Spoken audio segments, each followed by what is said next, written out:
Magandang umaga mga bata! Ako si Binibining Roxanne at ako ang inyong magiging guro para sa umagang ito. Ang ating asignatura ay Filipino. Pero bago ang lahat, tayo ay magdasal muna. Idikit ang inyong mga palad at iyuko ang inyong mga ulo. Tayo ay magdasal. Diyos Ama, maraming salamat po sa ibinigay ninyong pagkakataon upang kami ay muling matuto. Gawaran mo po kami ng isang bukas na isip at damdamin upang maisabuhay ang mga itinuturo sa amin at maunawaan ang mga aralin na makatutulong sa aming pagtatagumpay sa buhay. Ito ang aming dalangin sa ngalan ni Jesus. Amen. Ngayon naman, ang ating aralin ay tungkol sa pang-abay na panglunan. Ngayon naman, talakayin muna natin ang ating mga talasalitaan. Mayroon tayong dalawang salita na kailangang pag-aralan. Una, ang disyerto. Kapag sinabing disyerto, ito ay ilang na lugar na tuyo, mainit at maraming buhangin. Tignan ninyo ang ating larawan. Iyan ay isang halimbawa ng disyerto. Susunod na salita ay kamelyo. Ito ay malaking hayop na may isa o dalawang umbok sa likod.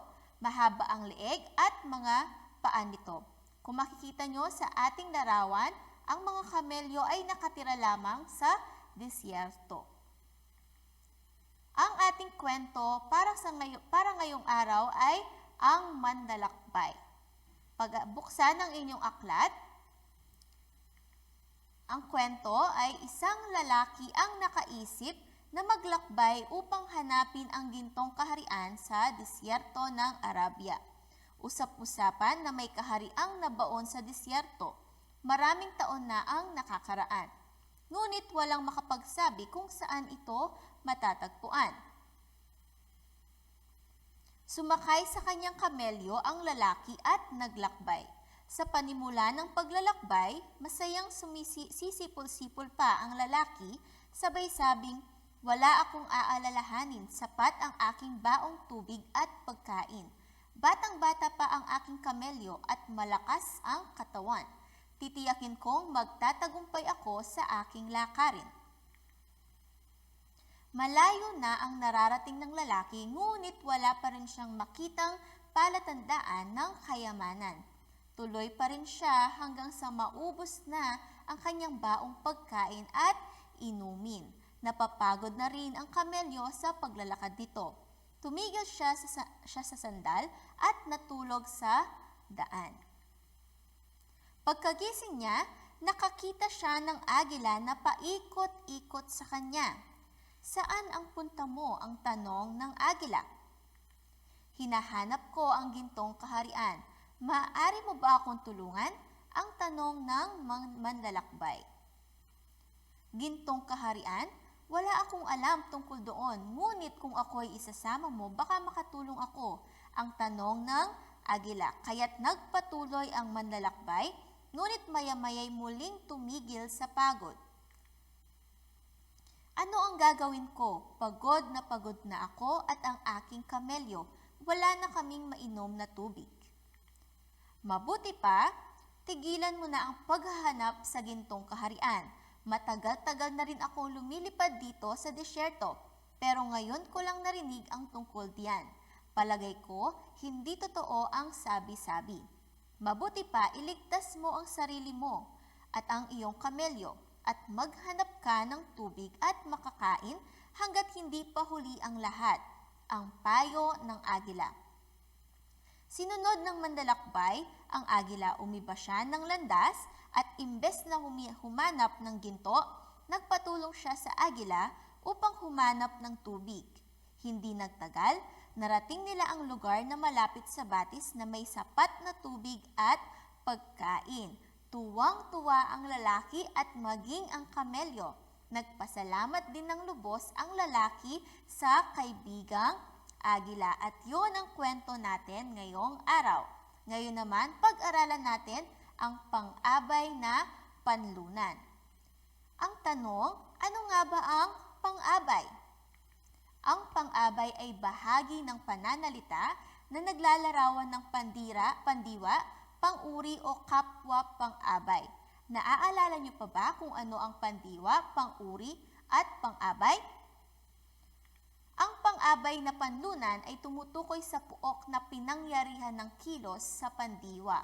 Kapag sinabi nating pandiwa, grade 2, ito ay nagsasaad ng kilos o gawa.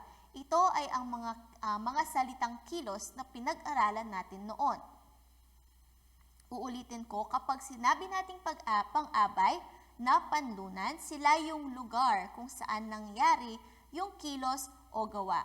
Tignan natin ang mga halimbawa na meron tayo. Ang una, ang kamelyo ay natulog sa disyerto.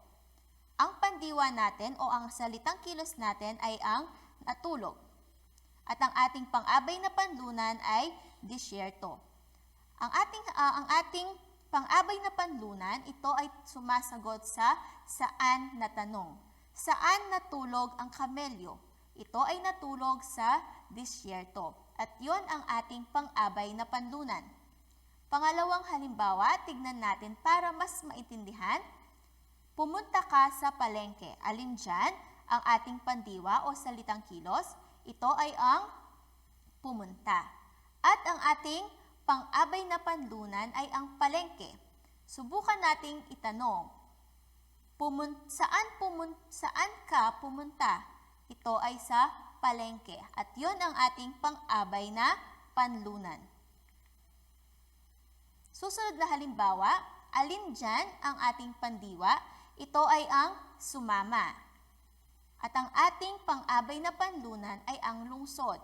Subukin nating itanong, sumama siya sa akin. Saan siya sumama sa akin? Ito ay sa lungsod. Kung kaya't naman, ang ating pang-abay na panlunan ay ang lungsod. Ngayon, grade 2, kailangan nyo lamang tandaan na kapag sinabi nating pang-abay na panlunan, ito ay tumutukoy sa lugar kung saan naganap ang pandiwa o salitang kilos.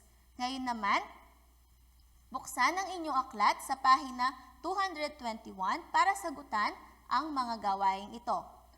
Ang gagawin lamang natin ay bibilugan ang ating pandiwa at sasalungguhitan ang ating pang-abay na panlunan.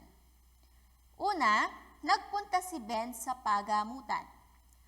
Alin ang ating pandiwa riyan? Ito ay ang nagpunta. At saan nagpunta si Ben? Ito ay sa pagamutan.